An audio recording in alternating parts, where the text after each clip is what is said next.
Hi students, are you ready to move on to chapter 10? In this chapter, we're going to be talking about billing services. They can be a little bit complex, so hopefully this is going to make sense to you after the intro and after viewing the PowerPoint.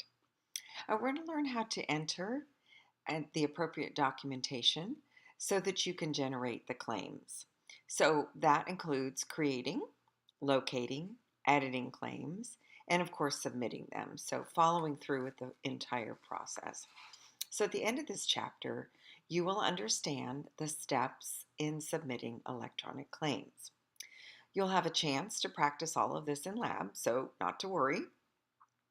The paper claim you're probably familiar with, the CMS 1500, has been around for decades, and we are now considering that obsolete. With the inception of the electronic record, we have a version called HIPAA X12 837 Healthcare Claim Form. For short, we just call this the 837 claim.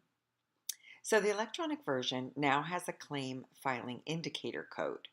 And that's important that we use that to identify the type of health plan that the patient has. And there are 5 major steps in filling out this claim. So they are first, the provider.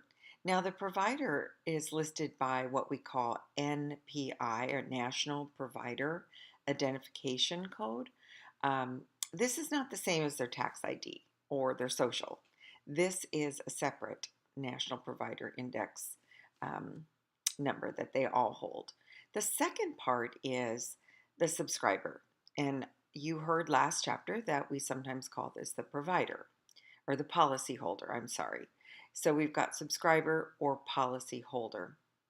The payer, the third one, which was that third party payer, otherwise known as, that's right, insurance, the insurance company.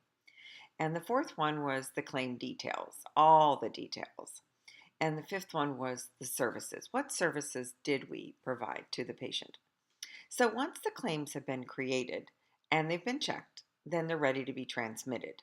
So the 3 most common methods of transmitting a claim are the following. First, we could send it directly to the payer, that third-party payer, the insurance company itself.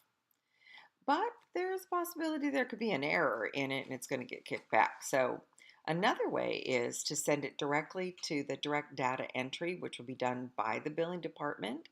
And these are people who are specializing more in billing, not just the front office or clinical staff.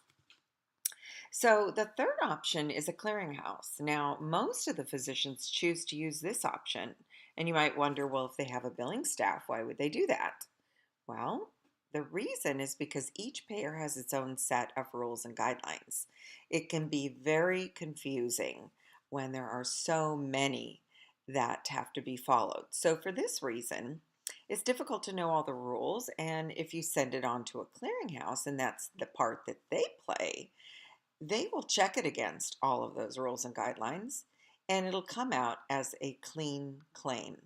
We call this scrubbing. So it's that process of making it clean. And once it's a clean claim, it can be transmitted. So that's the 3 different possibilities. Sometimes we need to send additional documentation too.